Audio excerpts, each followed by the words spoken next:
All right, so today's topic is implementing and creating our own interfaces. All right, so we've seen one interface. Well, we've seen a couple of interfaces so far in the course. We've actually implemented one on ourselves. So we implemented the comparable interface for some of our classes that we've been talking about in the course. And on one of the assignments, you've implemented comparable. And on the current assignment, you should be implementing comparable as well. All right, so remember what an interface is. So an interface is simply a specification of a method. Right? So specification meaning an interface says what a method should look like. So it gives the header for the method. And it specifies what the method should do. But it doesn't provide an implementation for that method. So instead, the way that interfaces work is that a class declares that it would like to implement this interface, and then the class provides the method that the interface, the class provides the interface methods. So interfaces in Java actually define a type. And so when you're using the ArrayList class, you can make an array list, but you can store it in a variable whose type is list. It turns out that list is the interface that all lists in Java provide. And so the name list, or the interface list, is in fact a type in Java, which means we can make a variable of type list. And so once you have a variable of type list, you can store a reference to any list object that you like. So we've used ArrayList in the course. There's also a linked list type in Java.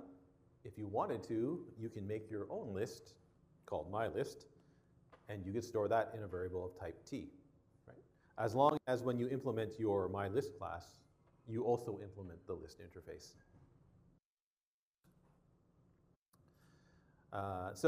When you implement an interface, or when you have a class that implements an interface, that class must provide all of the methods in the interface. So when we implemented comparable, we inserted a compare_to method in our classes. So it turns out that for most Java programmers, comparable is one of a very small number of interfaces that you would implement from the standard library. The standard library has many other interfaces, but those are used mostly internally by the standard library classes. Comparable is one of the exceptions. It's very common to create a class that implements the comparable interface. All right, somewhat less common is to implement a class that provides what's called the iterable interface. Although as computing science students, it's not that uncommon.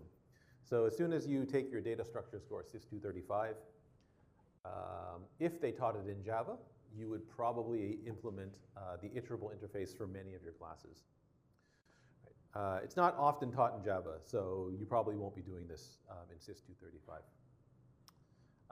But an interface that most Java programmers do use is the iterator interface. So whenever you write a for each loop, it's the iterator interface that's being used to actually implement the for each loop. An iterator is an object that knows how to iterate over some collection of elements or some sequence of values. Right? So if you wanted to, you could make an iterator object and iterate over a list using the iterator object itself. We don't do that in this course. There is one good reason why you'd want to do that. So the reason you might want to make your own iterator, to create an iterator object to iterate over a list or a set or some other collection, that if you want to remove elements during the iteration, the only safe way to do that is to do so via an iterator. So in other words, you're not supposed to write a regular for loop and remove stuff from a collection as you iterate over the collection. Often it doesn't work, or it doesn't work correctly the way you want it to. Sometimes it causes your program to crash.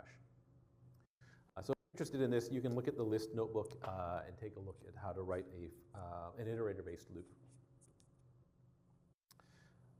Whenever you write a for each loop in Java, you're actually using an iterator object. It's just that the language hides the iterator object from you to save you from having to use an iterator. It's just the syntax is cleaner with a for each loop than to use an iterator-based loop. Okay, so what's in the iterator iterator interface? There's a method called hasNext, and there's a method called next. So when you make an iterator object, you can ask the object, hey, is there something still left in this collection to look at? Right? If there is, you can call next, and next gives you back the next element in the sequence. Is there an example here? Oh, I don't give you an example of using it. All right. So that's what the iterator interface looks like. There's other methods in the interface that we're not interested in right now. Okay, so keep this in mind. We're going to have to implement one of these shortly. If you implement a collection of stuff, so for example, suppose we want to make our own list, or we want to make some data structure that holds a bunch of items, you may want to have your class provide what's called the iterable interface. Right? So as soon as your class provides the iterable interface, people using your class can now write a for each loop that iterates over the elements of your collection. So all lists, they implement they implement the iterable interface. Right? All sets implement the iterable interface. Right? Arrays, you can write a for each loop over an array. It turns out arrays do not implement the iterable interface, but the language pretends that it does anyway. Right? So in other words, when you write a for each loop over an array, the compiler inserts a bunch of code to do the iteration for you. Okay, so what does iterable do? Well, iterable just provides an iterator, and that's all it does. So if your class represents a collection of items, you'd like people to write a for each loop over the items of your collection. Have your class provide an iterable implement the iterable interface. When you do that, you now have to provide an iterator, and the compiler will create an iterator for people when they write a for each loop, and it'll control the iterator to iterate over the elements of your collection. All right, so in Python, all your loops in Python are iterator-based loops. Right? There is no counting style. So if you want to write a counting style loop in Python, you end up making a range object. Right? The range object knows how to count over the elements of the range. Right? So the range object knows to go from 0 to 1 to 2 to 3 up to 9, for example. Right? And so there's a Python for each loop. Right? In Java, you can do the same thing if you make a range class that provides the iterable interface. And that's exactly what we're going to do here. Okay, so if you make the appropriate range class in Java, and you really like Python-style loops, you can now write a loop that looks like this. So this is a Java for each loop that iterates over a range of values. So for each int I, in this range from 0 to 10, right, each time through the loop, I takes on the value 0, then 1, then 2, and so on up to 9. Right? So there's a for each loop. This for each loop works as long as range provides the iterable interface. So let's go ahead and make a range class that implements the iterable interface. So you make a class called range. Right? For this to work properly, you have to say what interfaces we're implementing. So we're going to implement iterable. A range represents a range of integers, so the generic type that goes in here is big I integer. Okay, so we want our range to some start value, and it has to stop at some stopping value. Sorry.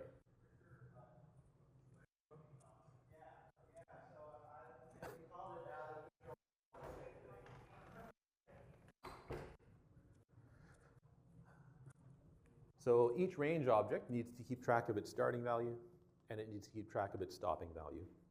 Right? Of course, there should be a class invariant here. Right? Start value should be less than or equal to the stopping value. It's not advertised here directly, but it's right there in our constructor. So we're going to make this work like a Python range. So Python range, you can pass it one value, and if you pass it one value, the range starts at 0. And goes up to, but not including the stopping value. So to implement this constructor, I'm simply going to chain to the next constructor. Right? And the next constructor takes in a start and a stop value. It makes sure the stop value is greater than or equal to the starting value. If it isn't, we throw an exception. Right? Otherwise, we simply set start and stop. Right? Now, what's this object supposed to do? It's supposed to be able to keep track of a range of values, right? So it needs to know, oops, sorry. Right, that's all the range is, right? So a range is just a range of values. So in this case, from start to stop. You don't have to store all the values in the range. Right? There's no need to store start plus 1, start plus 2, start plus 3, up to stop. Right? All you care about is where is the start of the range and where is the end of the range. And that's it as far as the range class is concerned, except we have to provide the method that iterable says we must provide. Right? So go back and look at the iterable interface, and it says we have to provide an iterator method. So it looks like we have to provide one of these methods. So there it is. So when you implement an interface method, you are technically overriding the method even though there is no implementation to override. So you can put in the @override tag if you like. The method is called iterator. It has no arguments. It always returns an iterator object. In this case, it returns an iterator over integer values, right? 0, 1, 2, 3, 4, 5, or 2, 3, 4, 5, 6, and so on and so on and so on. Now the problem is that we need one of these objects. So we need an iterator object of some kind. And there is no standard library iterator object that counts. So it looks like we have to do that ourselves. So we're going to make another class called range iterator, and range iterator will provide the iterator interface. Where are we going to put the class? So that's a good question. So in this particular case, we're going to choose to put the range iterator class inside the range class itself. So we haven't done that yet in this course. So in Java, you are allowed to define a class inside of another class. Right? One of the reasons you might want to do this is when the class that's inside the other class is needed to help the other class do its work. And so that's exactly what's required here. Our range class needs to provide this method. This method must return an iterator of some kind. We have to provide some class, or we have to provide an object of this type, right? And so it makes sense that we have to define a class somewhere that corresponds to an iterator over a range. Right? And so here we've decided to put it inside the range class itself. And so this is new. Right? So our class is declared private. We also haven't done that yet in this course. Right? Why would you want a private class? Right? So first of all, what is a private class? So a private class is a class that can only, so if you have a private class, people can't actually use the class outside of the range iterator class itself. In this case, they can't use it, they cannot use it outside of the range class itself. Right? So only range objects can actually make a range iterator object, which is fine in this case. Right? The iterator method doesn't say it returns a range iterator. It simply says it returns an iterator. Right? It doesn't actually say what kind of iterator does it return.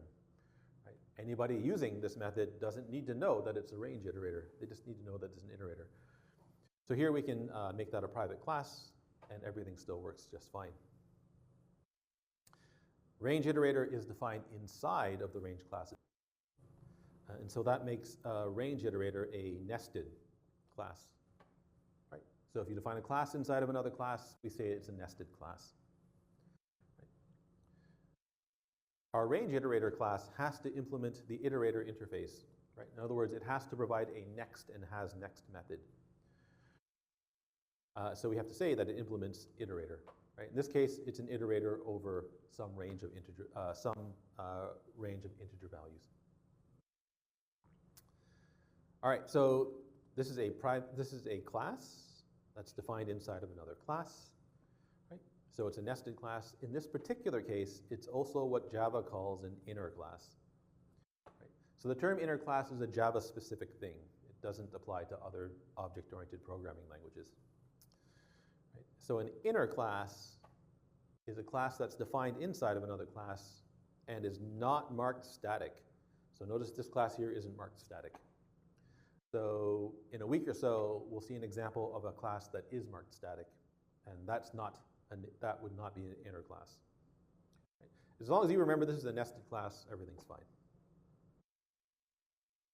All right, so what does this thing need to do? So the iterator is the thing that needs to know, that knows how to iterate over a sequence of values.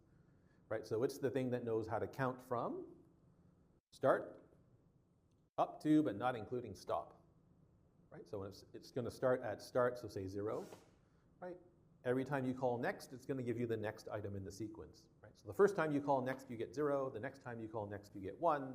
Next time you call, you get 2, and so on and so on and so forth, right? More generally, the first time you call it, you get start. The second time you call it, you get start plus 1. The third time you call it, you get start plus 2, and so on and so on and so forth. You never get back stop, right? Stop is always 1 greater than the last value in the sequence. Okay, so what's a nested class? A nested class is a class that's defined inside of another class. Usually when you do this, you're doing this because the class exists only to serve the class that it's defined in, right? The only purpose of range iterator is so that we can return an iterator object from our range class. It's the only reason it exists. So if a nested class would be useful on its own, then it should just be a regular class, right? So you should put it in its own file, and it should be what's called a top-level class, right? It doesn't make sense in this case to make range iterator a top-level class, right? A range iterator can't exist without a range, right? Like you can't have something that counts over something that it doesn't know what to count over, right? So you need a range object to make a range iterator object anyway. So in this case, it doesn't make sense to make range iterator a class, a standalone class on its own, right? It really does need range in order for it to work. So here, we're going to make it a nested class. Iterators are almost always defined this way. So if you make a collection of some kind and you decide that you want to provide an iterator over your collection, they're almost always defined inside of the class itself, right? Why?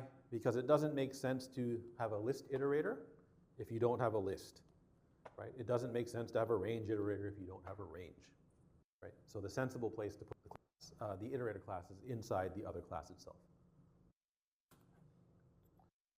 Okay, nested classes in Java. So again, this is a Java thing, right? So nested classes are inner is a Java thing. So a nested class becomes an inner class if the inner class is not marked as being static, right? So there are differences between static nested classes and inner classes, right? The big difference is an inner class object always has a reference to its enclosing class object. What do I mean by that? If you have a range iterator object, right, that object has a reference to the range that it belongs to. Right? If the class is a static nested class, that's not true. Right? So every range iterator knows the range that it's iterating over, which is important, right? The iterator is the thing that knows how to count from start to stop. So it needs to know what is the starting value, what is the stopping value, right? If it knows the object, if a range iterator knows what range it belongs to, it turns out it also knows or can see the fields of range even if they're private. So a range iterator can see the private fields of range. In other words, it can see the start and stop value for the range that it's iterating. Again, that's not true if you have a static nested class. Okay, so what exactly is this iterator supposed to do? Well, when you make a new range iterator object, it's going to start counting at the starting value of its range, right? So if your range is from 0 to 5, we make a new range iterator, it's going to start counting at 0. Every time you call next, right, it returns the current count, and then adds 1 to the count in this case, right? So the first time you call next, you're going to get 0. Second time you call next, you're going to get 1, and so on and so on and so forth. If you run out of values and you call next, you get an exception. And so that's how the iterator objects tell you you've gone too far, right? They throw an exception. The hasNext method, which is also one of the iterator methods, returns true if there's still numbers in the range. Right? So if the current count is less than the stopping value, we can simply return true. Right? Otherwise, it returns false. Right? So the way that you would write an iterator-based loop is you do something like while I has next, right? Where I is your iterator. Right? That returns true as long as there's some value to look at. in the iteration, and it returns false otherwise. Inside the loop, you write I.next to get the next value or the next object in the sequence. Okay, so how do you implement range iterator? So remember, it's the thing that knows how to count between start and stop, right? Are owned by the range, right? They're not owned by the iterator. The iterator does need to remember is where is it currently in the range. So it needs to remember what is the current value in the iteration. Right? When you make a new range iterator object, value is going to be set to the starting value of the range. So what does our constructor look like? So we only need one constructor in this case. We only need the no argument constructor. Right? The constructor simply initializes value to the starting value of the range. Now the syntax to get the starting value of the range is weird. Right? So the syntax that you use is the name of the class, so that's range, right? The name of the enclosing class. Right? So that's range, right? And then it's dot, and then it's this, and then it's dot, and then it's the name of the field belonging to the range. Right? So range dot this dot start is the starting value of the range that this iterator belongs to. Right? Syntax is weird. It's just the way it works. Right? Okay, so what does hasNext do? Well, previous slide tells you what hasNext does, right? It returns true if the current count is less than the stopping value. So we return true as long as that value is less than the stopping value. The stopping value of the range is just range.this.stop. So that's pretty easy to implement. What does next do? Go back 2 slides, right? So every time next is called, we throw an exception if the value has reached the stopping value of the range. Okay. So we didn't do it that way here. So instead of checking the stopping value of the range, I'm just going to call hasNext. Right? So if hasNext returns false, we know that we're at the end of the range. We're supposed to throw an exception. The exception that you're supposed to throw is that type right there. So the exception, no such element exception, corresponds to the exception that's thrown by an iterator when it runs out of stuff to iterate over. Okay, otherwise, right? Otherwise, we return the current count. So we just return this dot value, and we add 1 to the count. Right? So the result is going to be this dot value. I'm going to return that later on. Right? I need to remember what its value is because I want to increment it before we return it. Right? So now I increment this dot value, and then we return the old value of the previous value of the iterator. Right? And that's it. You're done. Right? So once you've provided the inner iterator class, right, you've given it a hasNext method and a next method, right, you're all set. The range class is now complete. Right? So now, if you write something like this, right, so for int I in new range 0 to 10, print out the value each time, you get 0 through 9. Right? If you were to write 5 to 10, you would get 5 through 9. Right? If you were to write minus 10 to 10, you would get minus 10 through 9. Right? And you now have a Python-style counting loop. Right? What do you have to do that? You have to make a range class that has a minimum and maximum value. The range class needs to provide an iterator that can count from here up to but not including there. When you provide the range class, right, you have to say that it implements the iterable interface. Right? By saying it implements the iterable interface, you're telling everybody else and the compiler, hey, I've got an iterator method, right? And the iterator method returns an iterator. Right? What kind of iterator are we going to return? Well, we're going to return an iterator that knows how to iterate over a range. Right? When you implement the iterator type, you have to say that it implements the iterator interface. Why? Because the compiler needs to know that this object has a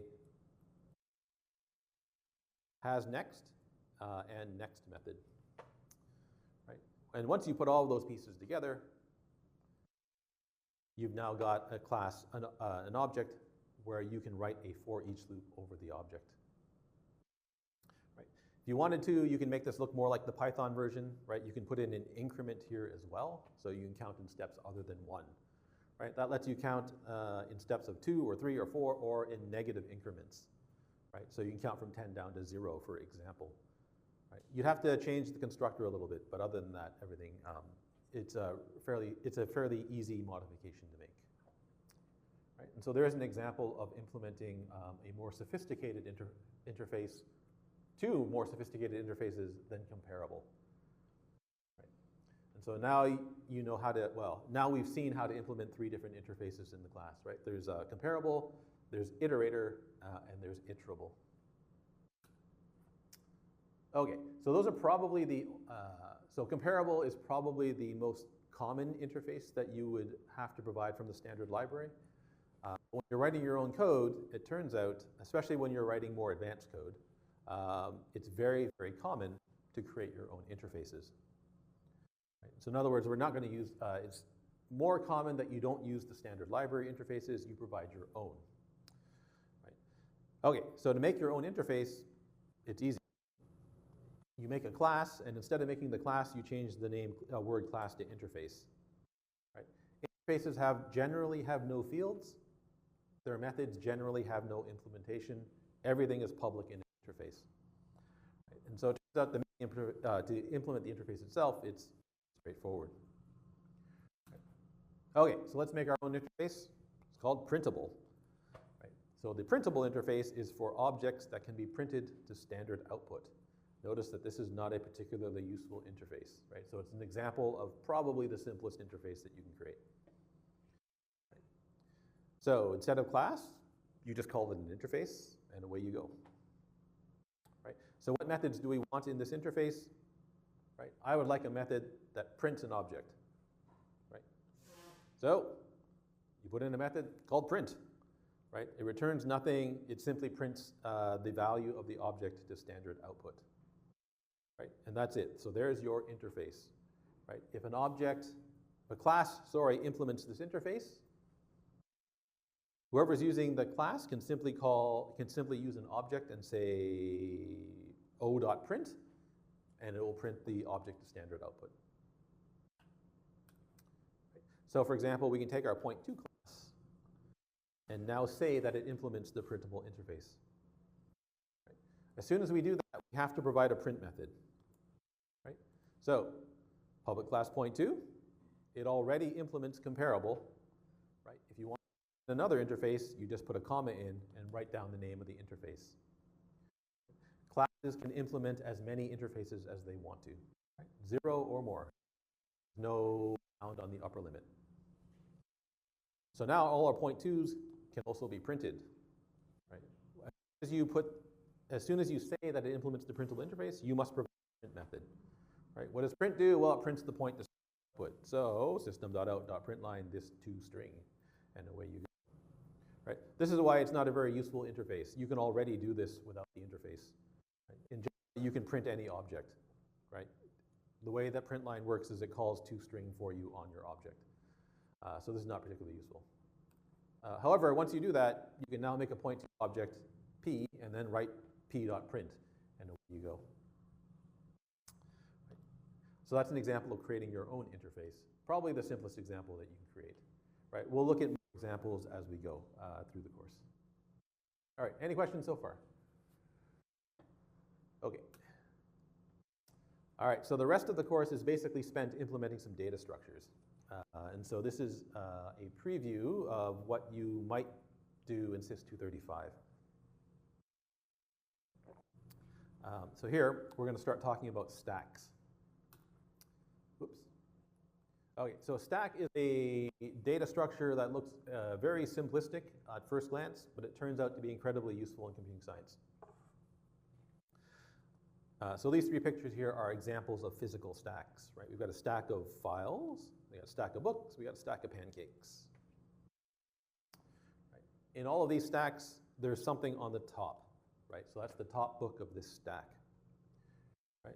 There's a top file on that stack, there's a top pancake on that stack, right? So the data structure called stack in computing science supports only 2 operations. So a data structure, the stack data structure resembles something like this, right? So it's a collection of elements arranged in a stack. Right? You can only do two things with the stack.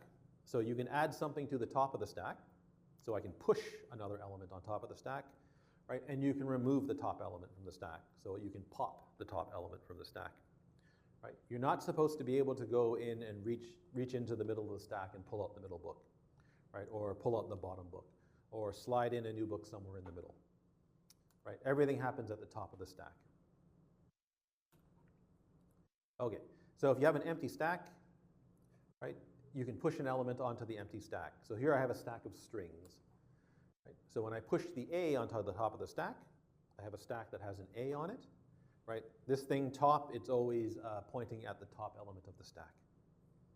If you push a B on top of the stack, you've now got a B followed by an A. Right? Top element is the B. Push a C onto the stack, we now have a stack of 3 items. Right? C is on top, A is on the bottom. Right? Top element is the C, and so on and so on. Right? So there's a stack of 5 elements. Right? Notice that they're arranged in a linear sequence, right? So one element is followed by another element. When you pop an element off the stack, you return the value that's stored at the top of the stack back to the caller, and you remove the top element from the stack. So if I pop the stack, S is the E. Right? If I pop the stack again, S will now be D. Right? Pop it again, S will be C, and then B, and then A. Now the stack is empty. If you try to pop this stack, that's an error of some kind, right? You can't pop an empty stack.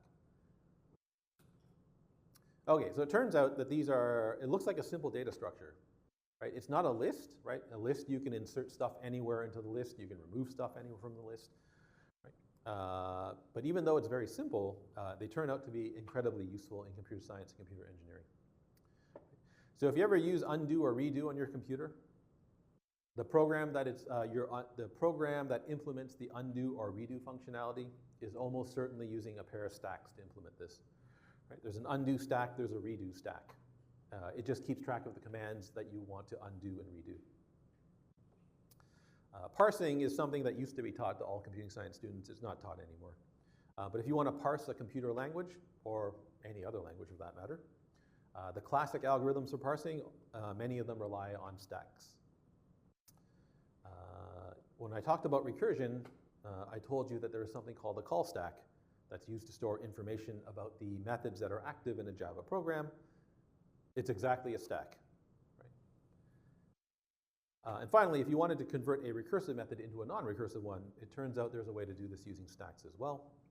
When you take, or if you take SYS235 and you look at more sophisticated data structures like trees and graphs, a lot of the algorithms that operate on those data structures are stack-based. Okay, so here's a very silly and very inefficient way to reverse a sequence using a stack. Oh, so don't do this. So you'd like to reverse a list. Right? Now, the correct way to reverse a list is to swap the first and the last elements, then swap the second and second last element, and then swap the third and third last element, and so on, until you reach the middle element of the list. Right? That's an ON operation.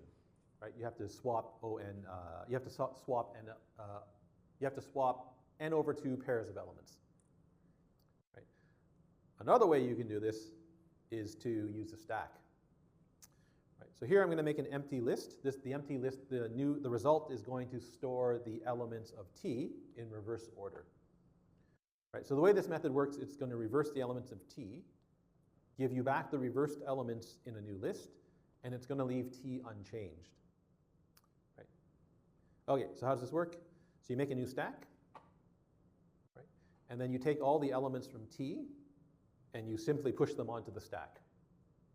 Right? So a little for each loop to iterate over the list. Each time through the loop, you push the element onto the stack. Right? And now you pop the elements off the stack until the stack is empty. Right? So while the stack is not empty, pop the stack, take the element that was popped, put it in the new list, and then return the result. Right? Why does this work? Well, it works because of the way that stacks work. Right? So starting with the list ABC, right? I'm going to iterate over that list, pushing the elements onto a new stack, right? So first time through the loop, I take the A, push it onto the stack, take the B, push it onto the stack, take the C, push it onto the stack, right? Remember, stacks can only operate at the top of the stack. So the elements that you take out of the stack are going to come out in reversed order, right? The C comes out first, the B comes out second, the A comes out last. You've now effectively reversed the sequence, right? So pop the elements off the stack, putting them into the result, and you now have a reversed list, right? Leaving the original list unchanged. Why should you not do it this way?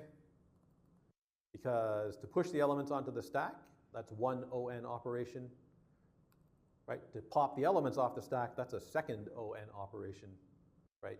So you have to do 2 times the number of elements. You have to do the number of operations that's proportional to 2 times the number of elements in the original list. Okay, so to implement a stack, stacks look a lot like a list, right? So if you go back and look at this picture here, that's a picture of a list up here or an array, right? That stack just looks like this list turned sideways, right? So that list kind of looks a lot like that stack. Right? Pushing an element onto the top of the stack, it looks like we're just adding an element to the end of a list, right?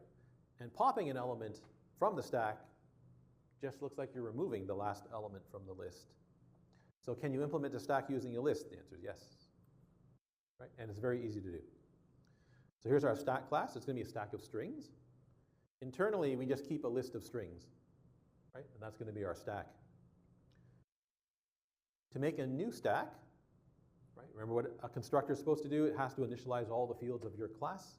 So this .stack is a new array list, right? And it's an empty list. So there's our empty stack.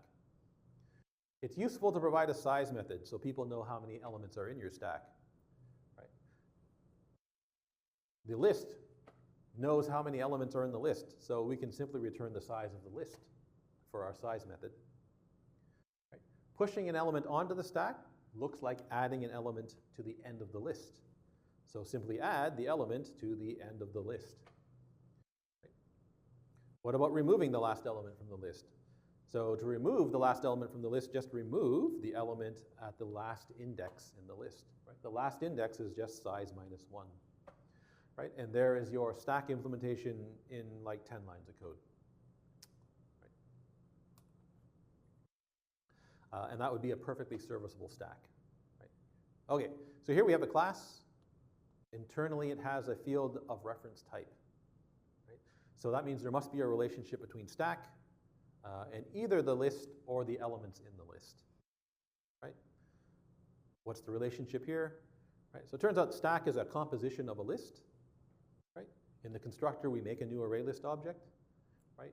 None of the methods expose the internal list. Right? So here we have a proper composition of a list. Right? But really what we're interested in is the relationship between stack and the strings in the stack. Right? Here, stack is an aggregation of strings. Right? Why is it an aggregation of strings? Because when you push a string onto the stack, right, you're not adding a new copy of the string to the stack. Right? You're simply pushing the reference onto the top of the stack. Right? So there's no copy of the string being made here. When you return an element from the stack, right, I'm not returning a new copy of the element that I removed from the list. Right? It's simply a reference that was in the list itself. Right? And so push and pop tell you that this is not a composition of strings. Right? It's an aggregation of strings. Okay, so there's at least two other ways of implementing the stack. Right? So instead of using a list, we can use an array if we wanted to. Right? Now remember, with arrays have a fixed size. The stack doesn't seem to have any predefined upper limit to its size. So if you implement this with an array, you have to do something when your array becomes full if you want to support adding more elements to the stack. Right, so we need to handle reallocating the array when the array becomes full. So we're going to look at that. You can also use what's called a linked structure. And so I'll show you how to implement a stack using a linked sequence of nodes, probably in the next lecture. Now, why do you want to do this? Right? So it looks like there's 3 different ways to implement the stack. Right? I can use a list. Right? I can use an array. I can use this linked structure of nodes that we haven't seen yet. Right? And so this happens a lot in computing science. Right? You've got some notion of an idea, in this case a stack. There's multiple different ways to implement the idea. Right? And if you analyze the different ways of implementing the stack, you'll realize that they all have their own advantages and disadvantages. Right? So there's an advantage using a list. Right? There's advantages to using an array. There's advantages to using linked sequence of nodes. And they also all have their own disadvantages. So in this particular case, it might be useful if you provide implementations of a stack in 3 different ways. Right? So we give people the ability to use a stack that's implemented using a list. Right? We give people a stack that's implemented using an array. And we give people a stack that's implementing this linked sequence of nodes. Right? They're all stacks. Right? They're all stacks. They're just different ways of implementing it. So what we can do in this case is we can create an interface. The interface says, how do all stacks behave? Right? So in other words, the interface defines all of the methods that a stack should support. Right? We then implement our 3 different stacks. Each stack provides the interface. Right? And now we let people choose which version do they want to use. Right? They can choose the stack that's most appropriate for their usage. Right? And that's exactly what this, the Java standard library does for its lists type, or for all of its collection types. Right? The standard library provides 2 different implementations of lists. Right? You pick the one that's most appropriate for your use case. Right? It provides 3 common set implementations. Again, you pick the one that's most useful for you. It provides 3 different map implementations. You pick the one that's most suitable for the problem you're trying to solve. Right? You can use them all in the same way because they're all defined using an interface. Right? So if you're solving a problem and you use the interface, you pick the data structure that's most appropriate, that you think is most appropriate. Right? Later on, you decide you want a different one. Right? You simply create a new object of the different type, but you store it in a variable whose type is the interface, and you don't have to change any other code. So we'll look at it. Oh, sorry. So we'll look at that in the next lecture, I guess. All right. So let's look at how you actually make this stack, how you create the stack interface, and how you implement these other types of stacks.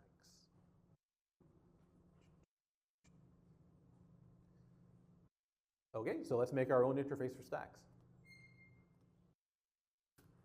Right. So remember what an interface is? Right. So to make the interface, you just use the keyword interface. Right. This is going to be an interface for all string-based stacks. Right. So stacks of strings. All right. What methods do we want all of our stacks to provide? Well, we'd like to provide a size method. How many elements are in the stack? Notice there's no body here, right? This is an interface. You don't define the definition. You don't define the methods in the interface itself. Here's the isEmpty method. So the isEmpty method, it turns out it is defined, right? So it's got a body, and there's some code in the body, right? If you want to define a method, an interface method in the interface itself, you declare it to be a default method. So here the word default means we're going to provide an implementation of isEmpty. Somebody who's implementing the stack interface can override this implementation if they want to. Right? Now, what code are you allowed to put in here? So that's an interesting question. Remember, there are no fields. Right? Your interface doesn't define how the interface's structure looks like. Right? It doesn't say what fields are part of your stack. Right? So we had a list-based stack. We just asked the list how big it was. Right? Here, we don't know how we're implementing the stack. So what you are allowed to, the only code you can put in here is code that also uses the interface methods itself. Right? So stack says every stack provides a size method, so I'm allowed to use size in this method. Right? To determine if a stack is empty, you just check if the size is equal to 0. Right? So that's fine. Anything that relies on information outside of the interface cannot be used here. Right? So it is possible to implement an interface method, but you are restricted to using only the methods in the interface itself. Okay, every stack should have a push that pushes a new string onto the stack. Every method should have a pop method that pops the string off the stack. Right, and that's it. So 1, 2, 3, 4, 5, 6. 6 lines of code, and we've defined our stack interface. Right? If there's other methods you think might be useful for people using a stack, you can add them to the interface. All right, so these default methods are methods in the interface that have a definition. Right? Default methods only exist for interfaces, so you can't put a default method in a class. Right? The default method has an implementation. You can only use the methods from the interface itself. Now Java is funny, so Java says all objects are instances of big O object. So if you want to, you can use the methods defined by big O object.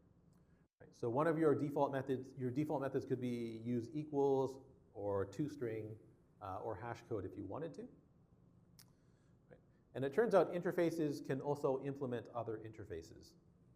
So if you're in the situation where your interface implements another interface, you can use that other interface's methods as well. Right? So the list interface, it turns out it implements the collection interface. So if you wanted to, or if the creators of the language wanted to, they could create a default list method that used a collection method, and that would be fine as well. All right, why do these things exist? So they didn't exist before Java version 8. So the problem with interfaces is if you make an interface and hand it up to the rest of the world, you're kind of stuck with that interface. Right? As soon as people start to use your interface, there's no good way to change the interface. Right? If you change the interface, everyone who used it must now change their code. And if there's one thing that really pisses off people is when they have to change their code because somebody else made a change somewhere else. Right? So once you make an interface that's widely used, you can't add new methods to the interface. And you can't take away methods that are in the interface. Right? Now it turns out Java version 8, they added a huge feature to the language. It's so big that we don't have time to talk about it in this course. There are these things called lambda expressions. So to make this change, so they really wanted to put these things into the language, right? But they realized that if they're going to put these things into the language, they have to change all their interfaces. And that was considered to be unacceptable. Right? You have to remember there's millions and millions of users of the Java language at this point. You're going to break all of their code if you add this feature to the language.